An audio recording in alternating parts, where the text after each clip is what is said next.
Every day, over 350,000 new variations of malware hit the web. And while most organizations have attempted to mitigate these attacks, many antivirus and firewall technologies that worked in the past are no longer effective. Rocket IT helps you identify and update outdated technologies and processes that put your business at risk. To learn more about how Rocket IT can help protect your organization, click the link in this episode's description.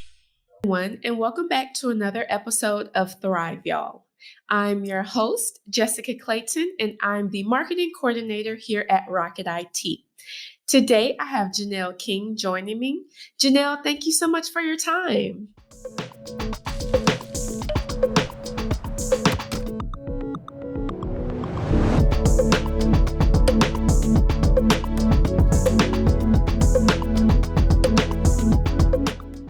Thank you so much for having me. I'm excited to be here today.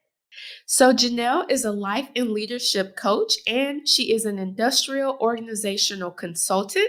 And so for a lot of our viewers who may not have ever heard of what those titles mean, can you please explain what your organization does and what your typical day looks like? Yes, absolutely. So I'm an industrial organizational psychologist, and I know a lot of people are like, IO, industrial, organizational, what is that? Sounds very techy, but it's not. Mm-hmm. So IO psychologists, we study the behavior within organizations and how to improve workplace behavior and organizational effectiveness. So a very human behavior centric role that I have in terms of researching, assessing, and getting to the root of what's happening, the deep roots of what's happening within an organization. And so I work with organizations, teams, and professionals to create meaningful company cultures and employee experiences. It's basically making it so that people actually want to show up to work and do work that matters and feel like they're supported in the process, and that the organization also has the right structure and the culture for the employees to engage and excel in meaningful work as well. And so I got started into that actually from life and leadership coaching with the women. When I had graduated from college, I went on a purpose discovery process for myself where I wanted to find out what a meaningful career would look like for me. And I graduated from Howard University, and a lot of people graduated from Howard University. They're very successful, right? And so just wanting to, have in mind, okay, like I see people going off and they're doing these amazing careers. And then I was seeing like a lot of my parents, friends, and, older people who were in positions where they did not feel connected to their work. They were just simply there to collect a paycheck. And I didn't want that for myself. I didn't want to wake up toward the end of my life realizing that I wasted it pursuing just, the other people's expectations of me, because we're taught go to school, get the degree, get the job, and, hope it works out. And for some of us, it doesn't always end up that way. And so I went through that process of discovering what my own purpose was and what that looked like in terms of channeling it into a meaningful career. And from that process, I ended up discovering a lot of my purpose is reimagining and redesigning the way that organizations and people do life and work through the power of purpose. And so right now I'm pursuing that with Excel Leadership, which is an industrial organizational consulting firm, and also working with professionals and executives and their leadership to grow within their purpose and calling, and how to figure out how to make that a meaningful atmosphere where they can utilize their strengths and values in the workplace. Wow. Sounds like you do a lot of that important groundwork that, maybe isn't codified in text, but definitely goes a long way in retaining, attracting, and, helping employees feel like they're valued and like they matter in an organization. Yes, absolutely. What is your typical client like? And do you have a specific type of clients that you tend to like to work with, or are your services available to any and everyone? That's a great question. So I work with small to medium-sized businesses who are in a position where they might be experiencing high turnover or absenteeism, and they're really wanting to get to the root of that they might have noticed that their employees are a little disengaged or that engagement is lacking there, and wanting to find ways to not only to retain them, but to engage them as well in the process. And so organizations that fit the bill for that, that irrespective to industry, mostly I've been working with organizations within the tech, retail, and professional service space, but really any organization that is in a position that wants to, I say, go from the mundane to meaningful, right? Because we go from like a 9 to 5 and, we clock in and clock out. And so it can become very routine in nature where sometimes we're just focused on the goal. We're just focused on the profit, that we forget that, we spend most of our time at work, right? And so why not make it a place where, we actually want to show up to do the work, and that we find that the work that we're doing actually matters to us, but also is contributing to the organization's mission, vision, and strategic goals at large. Very intentional. I'm picking up. Yes. Yes. And so with the idea of the Excel Leadership and the Life Designer University, are those organizations that you created, or are those just organizations that you're a part of and that your organization runs through? And that's a great question. So they're both my organizations. The Life Designer University is where I first got started with life and leadership coaching. And so over the last year or so, moving into the IO psychology space, I wanted to make sure that I had provided or had an entity that really specifically focused on organizations. Life Designer University is more geared toward women and helping them to uncover their purpose and design a life and career that they love.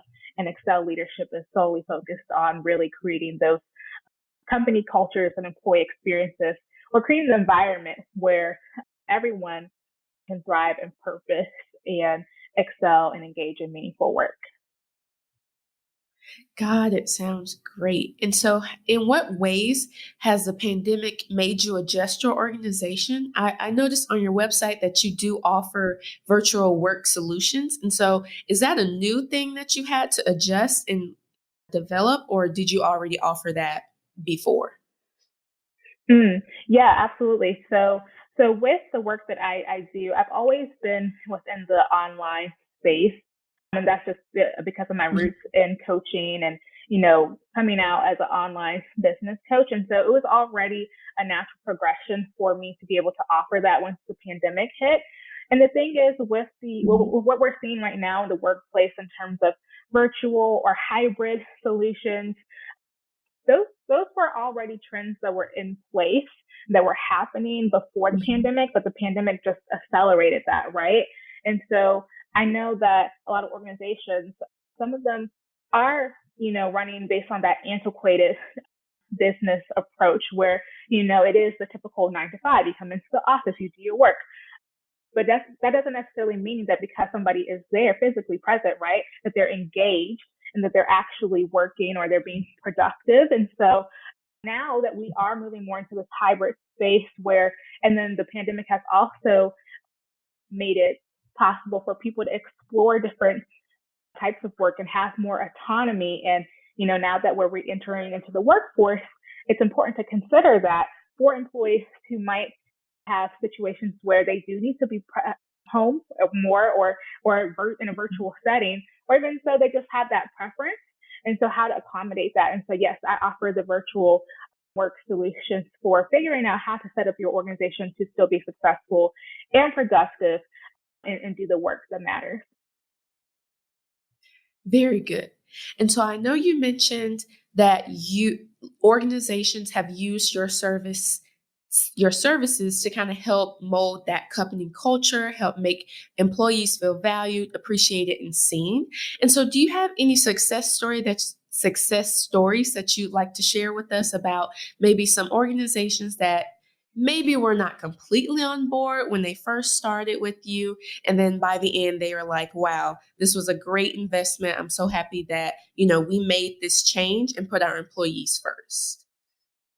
Yeah, absolutely. That's a great question. Yeah, so I was working with this one tech company, and with that process, the CEO, he was in a position where he was hesitant to explore, what purpose-driven work looks like because, purpose can be a very abstract and fluffy concept to some people. Like, okay, we understand we all have a purpose, the organization has a purpose, but what does it look like to actually operationalize that? And there's research out there that says 65% of employees have absolutely no idea what their organization or the company's purpose is.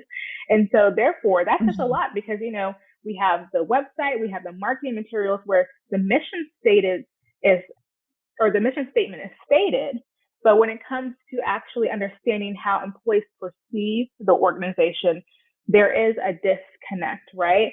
And so it was a process because, again, a lot of times organizations are used to doing things in one way, right? And I find that not just even by, sharing the research, because the research is obviously something that is, there's empirical evidence there, right? So we know that there is truth there, there's validity there, but also really understanding the employees' attitudes and perceptions and how they're experiencing the organization. It was by doing those assessments and doing that research within the organization to present that's where the buy-in happens. Because a lot of the times, we organizations, they create their policies, they create their plans, and it's something where they just hand it off and say, here's what we're doing, right? And so I find that by incorporating those perceptions, it becomes a co-collaborative process because your employees are your first customers, right? You have to get them to buy in order to show up and to do the work, right? And so from that experience and going in and showing them, presenting the data and showing how their employees were experiencing the organization with their employees thought of their purpose, that really presented a aha moment where we had the opportunity to actually go back to the drawing board and redo their mission and their values and their purpose to align with what their strategic vision is, but also to get the employees to rally around that as well and recast the vision there and to get them to be actually excited about the work. And so there was opportunity to do that from an organizational standpoint, but also individually too, and making sure that the employee's purpose and the organization's purpose were aligned and that there was an organizational fit there. Got it. And so I want to kind of switch gears for just a second. I know that you are part of the Gwinnett Young Professionals Organization, and I know you recently spoke at a leadership lab. Can you just briefly talk about how that experience was for you and what important things that you shared?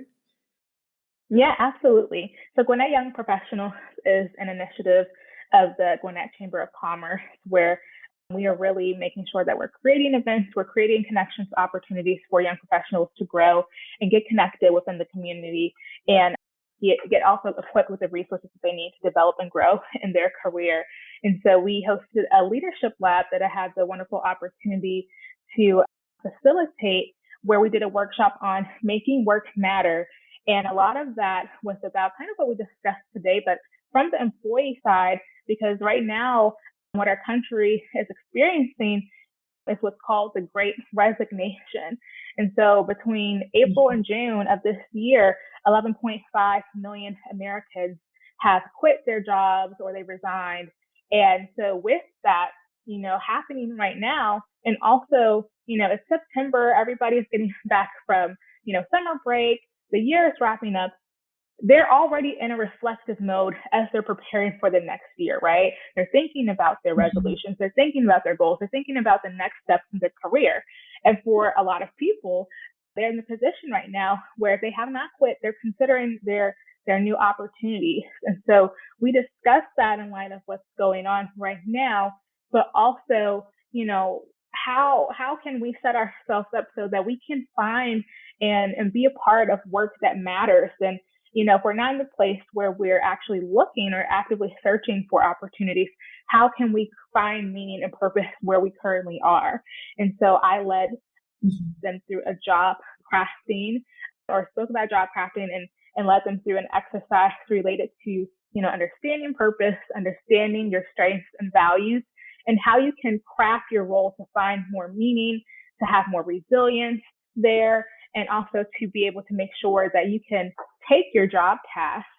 Because, with your roles and responsibilities, those aren't things that can always change. But what you can change is your attitude and your perception of your role. And so that is what is known as cognitive crafting.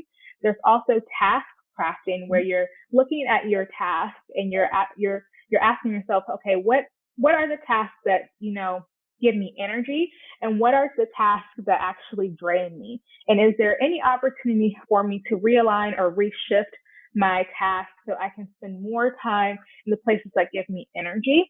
And then lastly, relational crafting is simply how you can craft more meaning into your role by focusing on cultivating the relationships within your workplace. And so that can be with your colleagues, with your manager, finding mentorship, becoming more social. But it's about, just finding opportunities for you to craft more meaning and fulfillment and significance in your role. So that's what the workshop essentially was.